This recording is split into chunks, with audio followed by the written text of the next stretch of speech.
Aloha and good afternoon.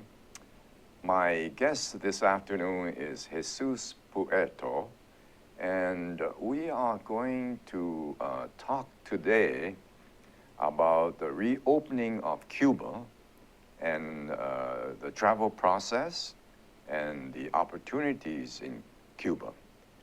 Before we start, Jesus, could you tell us about your family's background in Cuba? Oh, sure. Well, thank you for having me first on your show. My pleasure. Roy. My pleasure. Yeah, it's been good to make your acquaintance and and build on our friendship over the few years. My family is from Guanabacoa, Cuba, and Excuse me. Mm-hmm. What part of Cuba is that? Because I'm not familiar with Cuba. Well, Guanabacoa is just outside of Havana. In fact, a taxi ride from the center of Havana is 15 or 20 minutes without traffic, and it's an industrial community of blue-collar workers, and it has a long history. As far as we can tell, my family has been there for well over 100 years at least. I see. Where was your family originally Cubans, or is it like Hawaii, a mixture of many races? In Hawaii, we come from many different places, and so the mixture is varied and multiple. Well, it's a good question, Roy. The indigenous Cuban community or Cuban people, there hasn't been much awareness of what happened to those people, because we have to keep in mind that the Spanish conquest took place in the 1500s with the arrival of Christopher Columbus. And though DNA tests have recently been done to show that of the almost 12 million people in Cuba, nearly well over 25% have at least 10% mitochondrial DNA that roots to the native peoples. But it wasn't not much has been taught in history of those peoples, especially over the past 100 years. So other than that, they either vanished or died, either way of by a massacre or by disease brought on by the European. I see. So long gone has been the belief. But the fact is, according to the DNA work that I've had done, and we know now that the Cuban government has allowed to happen there in Cuba, you're actually looking at one individual who has roots all the way to the native people, as well as African and European roots as well. So I have all of that mixture on my father's side. Now my mother has a very similar mixture, but her family has been in the southeast U.S. for at least hundreds of years. I see. Let me ask you, why did you have a DNA done? Well, I've been exploring my ancestral origins, and for at least 9 or 10 years, just an interest to have a greater understanding of who I am and what my ancestry comes from. Because the question of Cuba, because I know my ancestry is there, immediately I knew that. And of course I knew my mother's family being Black American as well. But I didn't know the roots of that. And today's technology allows us to explore and ask greater questions to a further depth that we couldn't have. And certainly our parents' generation, it was very difficult for them to ask these questions. Now that inspiration, I think, came when I lived in Samoa in the late 1990s in Western Samoa. How do you go from Cuba all of a sudden to Samoa? Well, I'm born in Tampa, Florida, in a small Cuban community. My great-grandfather migrated there in the late 1800s. And the Peace Corps sent me to Samoa. I was a U.S. Peace Corps volunteer there that was assigned there in July of 1998. And I ended up living about 4 years in Samoa. Did you go to high school in Tampa? I went to high school in Tampa, yes. I see. And then what did you do after high school? Well, after high school, I actually worked for Eastern Airlines. I worked in sales and reservation and group sales for about 5 or 6 years. After working for the airlines, is this when you decided to enroll in the Peace Corps? Well, it was after working with airlines, but it was in 1993, Easter weekend. I came down with spinal meningitis, and I had 106-degree fever. Yes. And was just given a few hours to live. They didn't tell me that. They told, the doctors told my mother I probably wouldn't survive. I learned this a few weeks after coming out of the hospital. But in that experience, while I was in the hospital, a few days after being admitted, the doctors came in and said, "Jesus, we have no scientific explanation. We didn't think you were going to make it, but it looks as if you've turned, the meningitis has turned around, and you're going to make it." And according to the CAT scans and everything, we don't see any damage, anything that was done to you. I spent some more time, in the hospital recovering, and sort of had an awakening that, and some very deep, I call it a deep cosmic experience, where I realized that a sense of this great connection of humankind, and I wanted to explore that, and I knew that I had a sense that that in order for me to really get an understanding of what I went through and that deep connection of humankind, that it would require me to set a course away from my home life and out to see the world. In Florida? In Florida, in Tampa. Yeah. I see. Yeah. Before we jump to some more, let's stay with your family, because today is focusing on Cuba. Yeah. You said your grandfather, this is your father's father? My great-grandfather. Oh, great-grandfather. Yeah, my grandmother, my father's mother, her father. Oh, this is your mother's side? No, my father's mother. Your father's mother. My grandmother, yeah. Came from Cuba. Her father, yes, her father came from Cuba. She was one of 7 or 8 siblings. She was the last of the siblings, and she was the only one, the youngest one, and the only one that wasn't born in Cuba. All of her older siblings were born in Cuba. So this was 1898 that they came over. That my great-grandfather came over, and a few years later he brought the rest of the family over. And what about your mother's side? My mother's side is all from Tampa, Native American, Black American, and some European ancestry as well. I see. And when your great-grandfather went to Florida, what kind of work did he do? He was a baker. He was what they call a maestro panadero. So he was specifically a bread baker, or a master bread baker. Is this Cuban bread? Yes, he baked Cuban bread, and he actually worked for a bakery. He was 36 years old when he came over in 1898, so he must have already gathered those skills while, before coming to the U.S. He was in Cuba, and especially to come on as a master baker, they must have. And of course, that the community in Tampa was a pioneering community. Cigar industry was first sort of established there.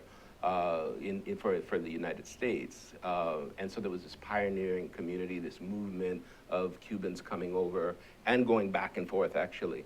At that time, Jesus, travel between Cuba and America was freely done, no restrictions at all. Yeah, that's correct. Yeah, and in fact, he came over on a steamship that went to Key West. Yes. But there were barges bringing tobacco and other produce up from Cuba to the Tampa area, because the tobacco that was in that cigar, that was being rolled in Tampa in those cigar factories, was all from Cuba, but and so were the artisans. Who made the cigars? Who made the cigars? Yes. Yeah. And so in Tampa and in Florida, there was no cigar tobacco growing. It was all being imported from Cuba. At that time? At that time, Let me interrupt you here. When we think of Cuba, many of us think of cigars. Cuba Eco Cigars. Yeah. Let me ask you this. How important is cigars in the society and life of Cubans? Well, it's just like coffee, just like food, and it's just like a part of the family, I think. Especially was in my family with the elders. In this generation, it is not as much, and both my family here in the United States as well as in Cuba, but it's still very common. But with our elder community, it was even more so. And I think it's a tradition that goes back before, to ancient times. Oh, you mean the cigars? Absolutely. The use of tobacco was used in traditional spiritual ceremonies, and it was a product or an item to use in cases of community gathering, to bring peace, usually during times of conflict, to bring peace to the discussions. Yeah, it's very similar to the Native American traditions, I think, in use of other types of tobacco. Yeah. And I've seen photographs of women also smoking cigars. Sure. And I see a lot of women rolling cigars. And is that common in Cuba? Very common. Yeah, very common in Cuba. In fact, I think you'll see in the cigar factories at least 40-50% of the people working are women in the factories. Yeah. I understand there was a city, maybe not Tampa, but there was a city in Florida which was known as the cigar capital of the United States. Do you know what city I'm talking about? Well, yeah, that's Ybor City. Ybor City. And Ybor City was named after Vicente Ybor, and he was the first cigar manufacturer to come to what we call Tampa today, and establish and built the first cigar factory. That was in 1873. And so many, tobacco factories or cigar factories built in that area. And the city of Tampa had only been organized a few years prior to that. And so today, it's a historic district, and we call it Ybor City, and that was where I was born. That's where I'm from. And so the cigars capital, I'm kind of repeating myself here, was started in Ybor City.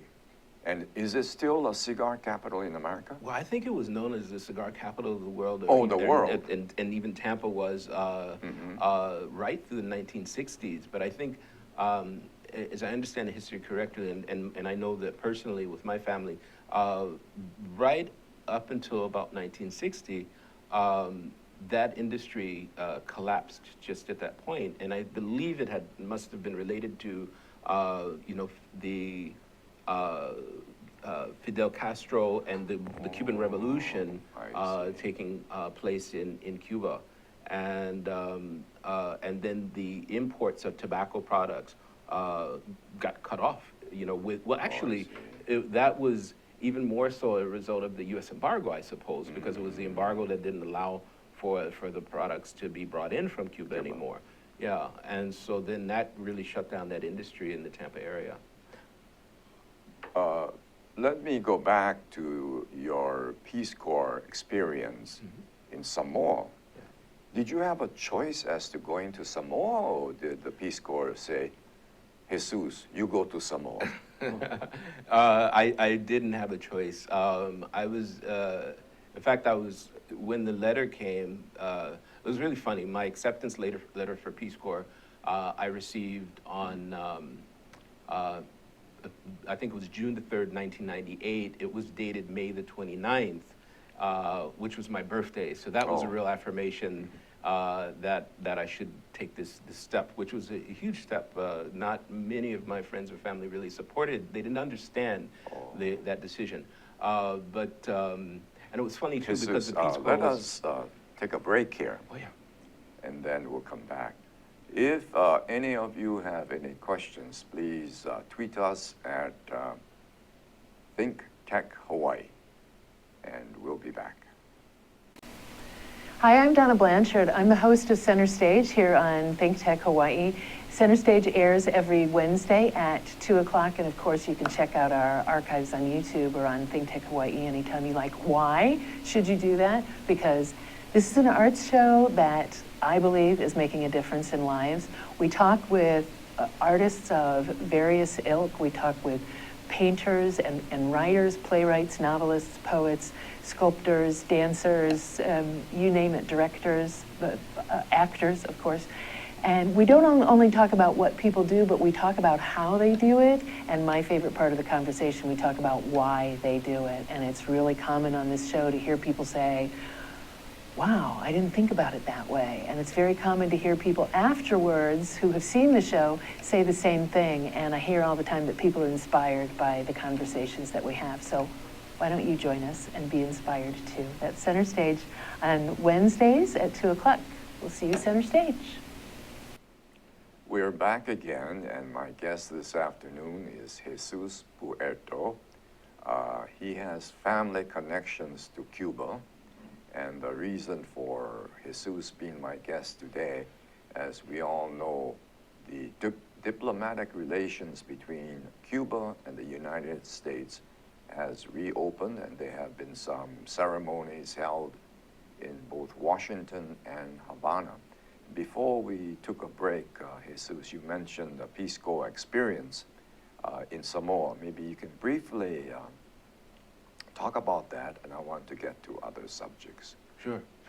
Yeah, so as I was saying that the Peace Corps we know was first instituted by President John F. Kennedy, who also shared that same birth date of mine, May 29th. Oh. So that was, again, real affirmation, and it was those affirmations that were really important to me, and and I recognized that was, how I would sort of continue to set the course of the directions that I would go in. So when Peace Corps sent that letter to me, saying a few days later they sent the assignment letter and said you'd be going to Samoa. And I thought, what part of Africa is this? I've never heard of it. I really had no idea where Samoa was or anything about Samoa. And and much to I guess a great blessing, my joy, surprise, Samoa has been an extraordinary part of my existence. I can say very happily today. Good. Yeah. Jesus, briefly, could you tell us when you came to Hawaii, what is your Hawaii's connection, Hawaii's experience, and then maybe we can jump to the main subjects that I have in mind. Sure. Well, I was involved with in Samoa, my Peace Corps assignment, and I'll we'll have to take that route a little bit. All right. But I was involved with rural. Community, rural island community, small project, sustainable work, right. And that led me to after my Peace Corps assignment. That led me to the Peace Corps headquarters in Washington, where I was made the officer over Peace Corps programs in Central America, and then officer over the Peace Corps programs in the Caribbean, and not long after that. I was recruited up to New Haven, Connecticut to work with Paul Newman's Association of Hole-in-the-Wall Camps. And these were camps that served children with life-threatening illnesses, and they were doing projects all around the world, even though the original camp started there just outside of Hartford, Connecticut. So I shifted up to New Haven about a year or so after. I saw a little restaurant going out of business, and I had a vision of opening a restaurant way back before I even worked for Eastern Airlines. When I was with Eastern Airlines, I used to make Cuban sandwiches at home and bring them to my workplace, because we didn't have, all we had was a cafeteria that didn't serve great food. So I'd sell, to, there were 200 or 300 people in the office doing customer service, so I'd, resell my sandwiches just to supplement my income. So I started to see these ideas coming together: the restaurant and sustainability. Sustaining myself, sustaining the community that I wanted to associate myself with, and that was open to accepting me. through this income generation project, while we, did some social development alongside of that, and social improvements of our existence alongside of that. So that was the whole of the community idea in New of Haven. the community. Well, the idea was we'd set up this model. If we'd set up the model in New Haven, Right. and then eventually I'd go back to Samoa. And so I see. that was my reach. After the first restaurant was opened in New Haven, which was in January 2005, The name of the restaurant. Sol de Cuba Cafe. Mm-hmm. All indicators said, okay, after a few months, I was ready to begin looking and exploring at the opportunities in Samoa. And I had a stopover in Hawaii. Mm-hmm. And I had a godfather and godmother who lived over in Maui, and I wanted to go stop and visit them. Mm-hmm. And but the Were they Cubans? yeah, my godfather, they are Cubans, yes. Oh, I yeah, see, I mhm. see. I see. Yeah, and they were from Chicago originally, but they retired over in Maui. So I stopped over to visit them. But before I left New Haven, the day before I left, the admissions director at Yale University, Yes. who was a customer at my restaurant, Yeah. he says, oh, you guys are doing so great. What's your plan for expansion? I said, well, I'm going to be opening the next location in Samoa. I'm looking at opportunities there, and to work with my family and the community I was working with. And he says, well, if and I told him I'm going to stop in Hawaii. And he said, well, do you know anyone in Hawaii? And I said, no, I don't know anyone. Yeah. And he says, well, the admissions director for Yale's Alumni Association, his name is Jamie Brown, and he's a real estate agent. You should see him on the way. Right. And while you're there. And I said, well, okay, and so he hooked me up with Jamie. Yeah. And then that's how Sol de Cuba Honolulu was born. Oh. By way of that connection to Jamie. You and have Yale a University. very interesting life. You, I don't want to be too philosophical this afternoon, but it seems that there's some spiritual, cosmic spirit that's guiding you all around. Let me, for the sake of time, Jesus, have you been back to Cuba recently? Yeah, I've been visiting my family in Cuba since about 2007. 07. And Let me stop you there. Were you able to visit Cuba even before the reopening of the diplomatic relations between Cuba and the United States? How was that done?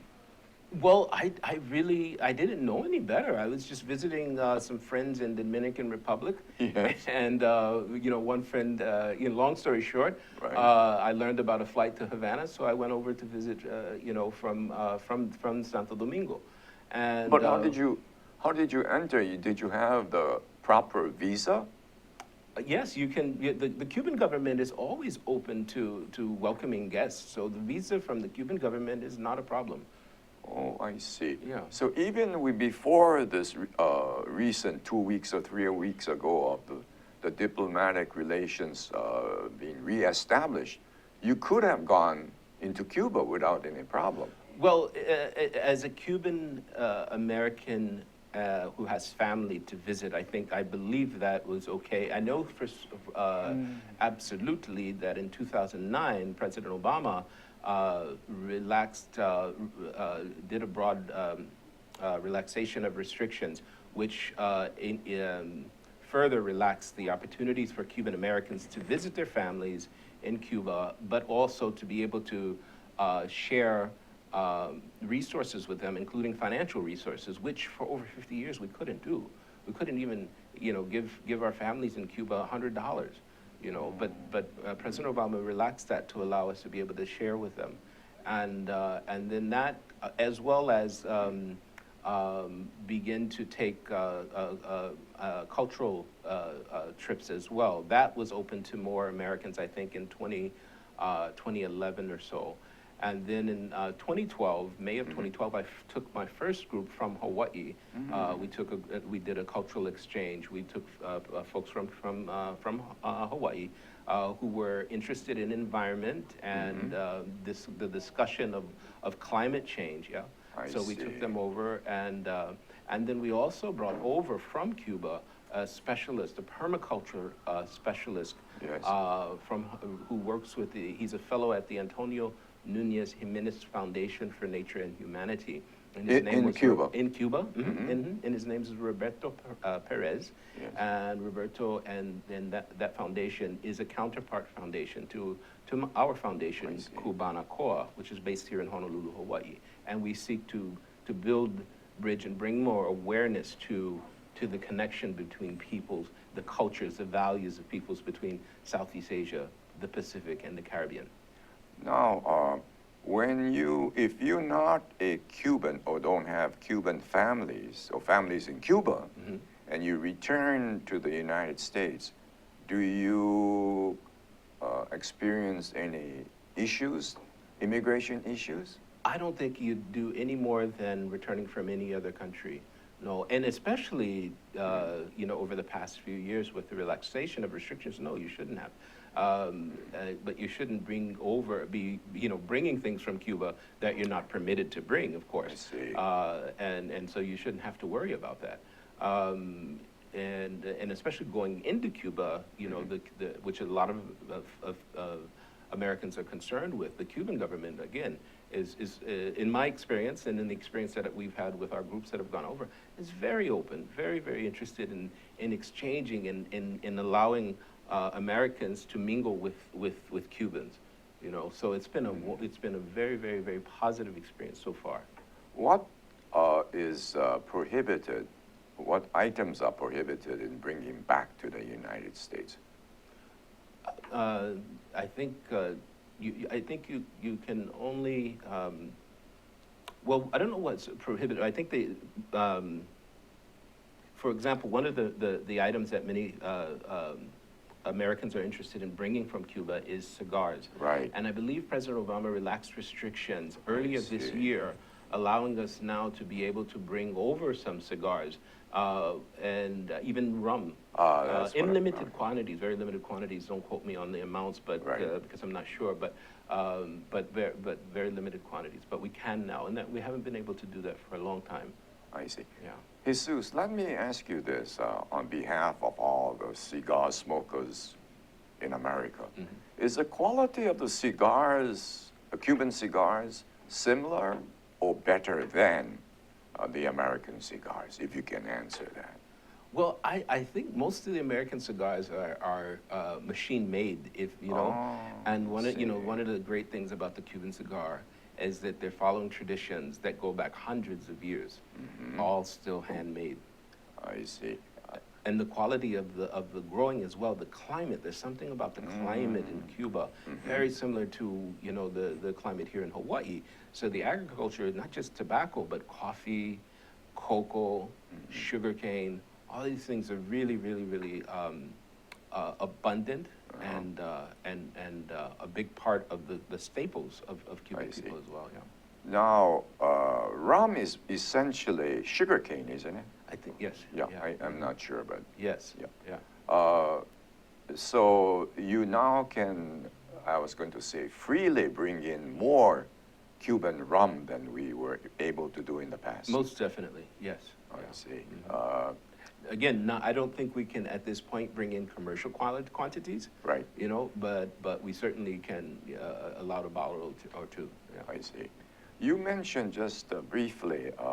And that could change because it could even change today. I mean, the White House has been very proactive in it seems, and I'm just following the news feeds, just like everyone else, but been very proactive in reaching out to Cuba, and Cuba's been responsive as well. And even yesterday, we learned that there'll be probably be commercialization of flights between the U.S. and Cuba starting in December. So that's very different than the current scenario. The current scenario is there are charter flights that go over, and you have to really qualify to be able to through a very simple process through specialized travel agencies who have been approved by the Office of Foreign Assets Control to issue tickets on those charter flights. This is and all part that's of. going to change. Excuse me. Is this part of the Department of State? No, that's by the Treasury Department, Office of Foreign Assets Control. Yes. I wonder why it would be under the Treasury It's Department. really interesting. I think the U.S. embargo is controlled by the Treasury Department, but yeah, very interesting. Yeah. Yeah.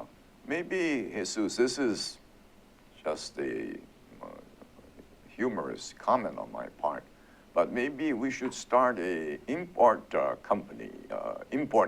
company of Cuban products and American products going into Cuba. You know, I'm just saying that humorously, but Yeah. there might be some validity to that. Well, you know, it was interesting. So under the previous administration, President Bush actually relaxed some restrictions. It was after some major hurricanes destroyed the Cuban agriculture, and so some of the restrictions that were relaxed had to do with the agricultural exportations from the U.S. into Cuba, and so.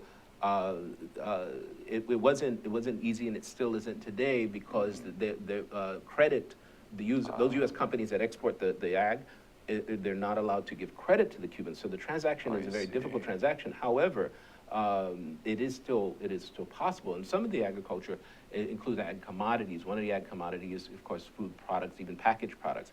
And so I was actually very fortunate a few years ago to have I have a Cuban sauce, a traditional Cuban mojo.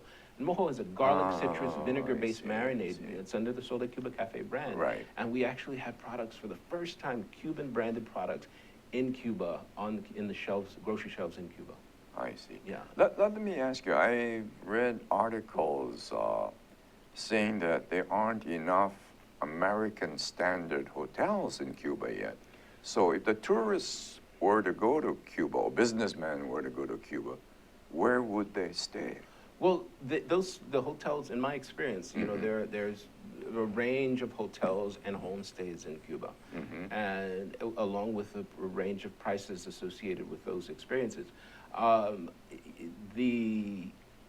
But what is considered a 5-star in Cuba, I think it may have. Those hotels might have the elements which qualify them to be a 5-star hotel, but they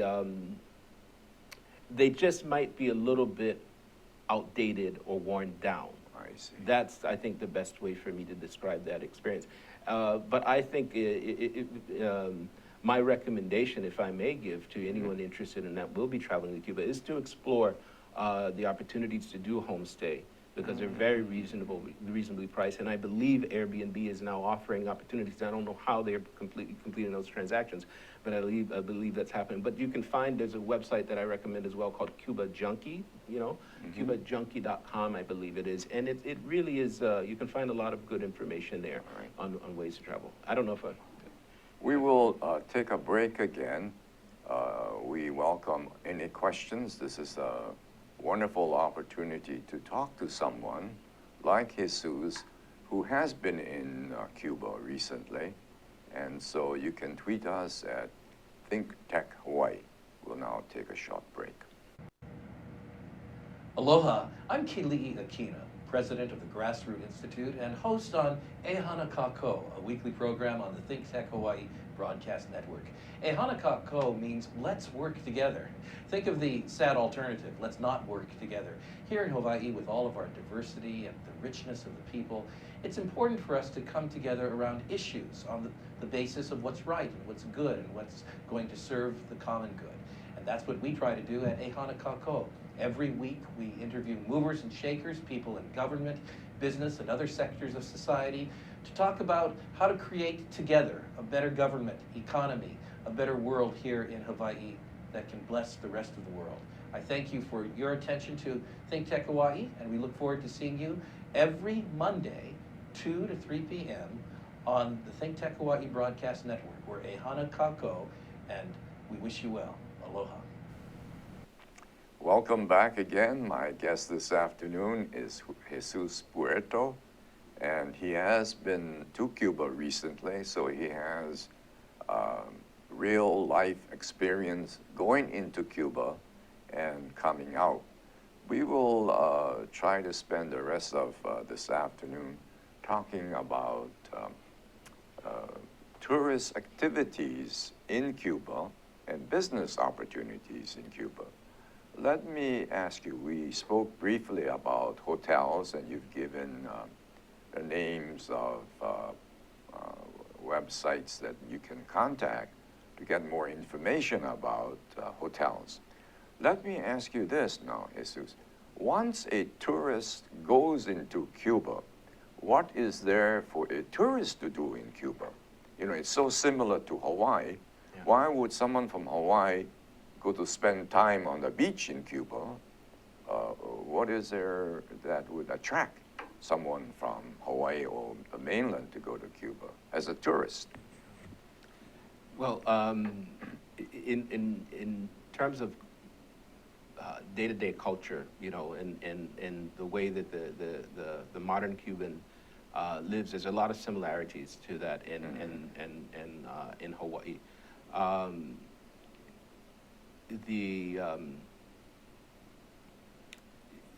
One thing that I think would be wonderful or great to see in Cuba is as they reconnect more with their indigenous ancestry, there is going to be, that's going to open up an extraordinary opportunity for tourism.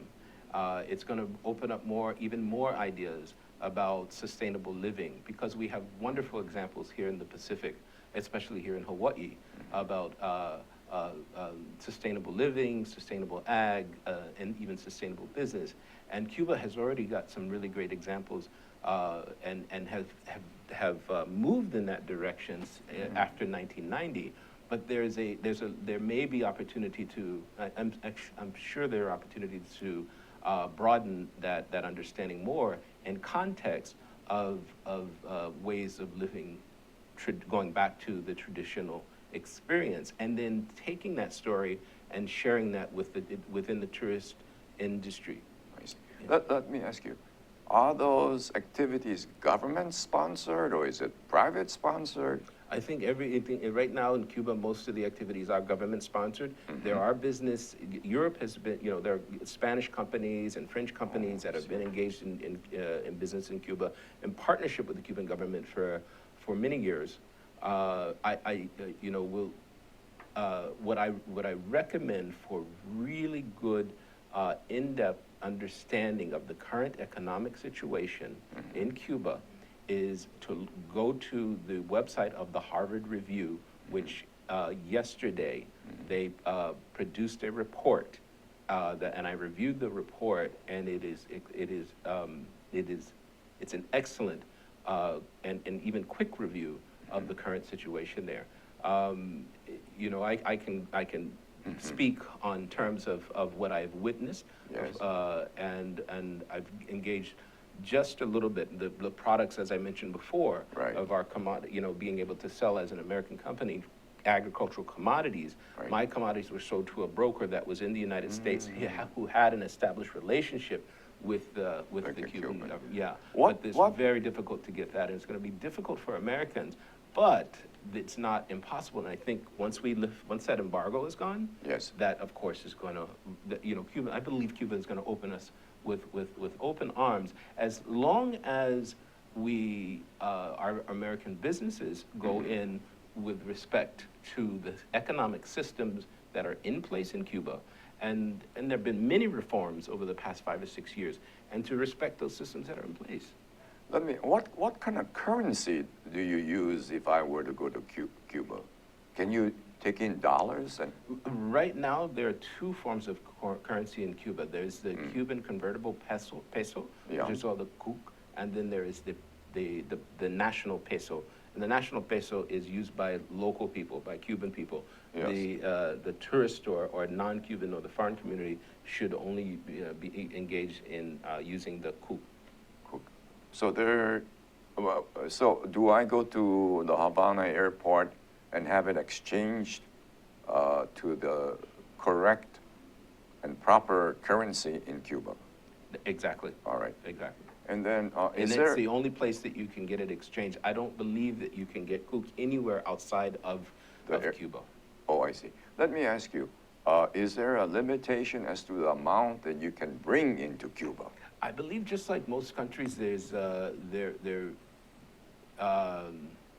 actually, again, we'd have to go back to the Office of Foreign Assets Control website to see what the current restrictions are. I see. Now, let's talk about the business opportunities for people living in Hawaii. Say if I wanted to invest in Cuba, what are the business opportunities? Well, you know, I tell you, 3 years ago, the Cuban government allowed for Cuban people for the first time in 50 years to be able to engage in buying and selling real estate and to be able to own their own properties. And so so those transactions are happening today. They're happening in a very rudimentary way. You know, really, as I understand, a lot of the transactions are happening with cash and handshakes. And but there is as I understand, a local registration that happens once two individuals have agreed in the transaction, and then the transaction then is registered there with the local government. For an American to engage or a foreigner to engage in this, to be able to own property in Cuba, they cannot own property outright. However, they can if they in cooperation or in share with a local. Is there a certain percentage, like in some countries, you can invest 49% and the other 51% must be owned by the resident of that country? I believe the foreigner has to come up with all the cash. Oh.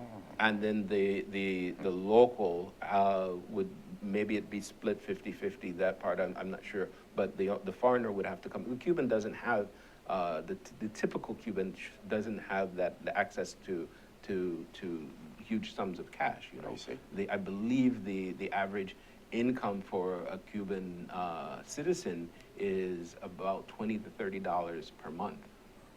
My God, that's very low. Well, you know, but we find that in many countries around the world, you know. Right, Yeah. right. Jesus, because I have experience in real estate in Hawaii, let me ask you, if a Hawaii resident were to go to Cuba, would there be opportunities to buy beachfront properties in Cuba at this time? I believe that if they're open to having a relationship Yes. with the Cuban citizen, Yes. I believe that they are. Yes. So say beachfront properties may be owned privately and may be owned by the Cuban government. Sure. I I think see. so. Mhm. Would you be able to deal directly with the Cuban government to purchase beachfront properties? As I understand, you should be able to, if the property is is held or owned, or the deed owner is the Cuban citizen, then you can deal directly with that Cuban citizen. You know, if you can make that relationship with them. Is there a noticeable difference between the administration of Fidel Castro and the current government administration, where they're trying to reestablish this diplomatic relationship within the United States? What I have seen is that Raul Castro has been very open to reforms. There have been extraordinary social and economic reforms in the past 5 years, and we didn't see those under Fidel. I think, though, there's the same level of passion about, in terms of the interest to protect the Cuban people and to protect their sovereignty. I think that same level of passion is there. But the difference that we see is that Raul seems to be very much is open to an understanding of modernity and what's happening around the world, and creating opportunities to allow the Cuban people to be open to engage with peoples from outside of Cuba. Jesus, you know, we have run out of time. I'm going to ask you one question, and you were an outstanding guest this afternoon. We may ask you to come back. What about banks? Can Americans bring in money, and would there be a bank or banks in Cuba or Havana that we can place our money, deposit our money? Well, I know that there were reforms on the U.S. side relaxing or even encouraging American banks to engage, and they're allowed to now have relationship with the banks in Cuba. I don't know the details to what extent any of our American banks have gone in and successfully engaged with Cuba. Credit cards are I believe, cleared now. U.S. bank-owned issued credit cards are cleared to be to be used in Cuba, I believe, from the Treasury side. But I don't know if within Cuba those processes have happened yet. Again, I would like to thank you, Jesus. You know, we haven't really fully explored all the subjects that I wanted to discuss with you this afternoon. I may ask you to return in the future, maybe when things change again, and it might make a difference in what we have discussed this afternoon. So thank you very much. Thank you very much, Jesus. Roy. Thank and, you. Thank you. It was a very informative discussion that we had this afternoon. Thank you very much.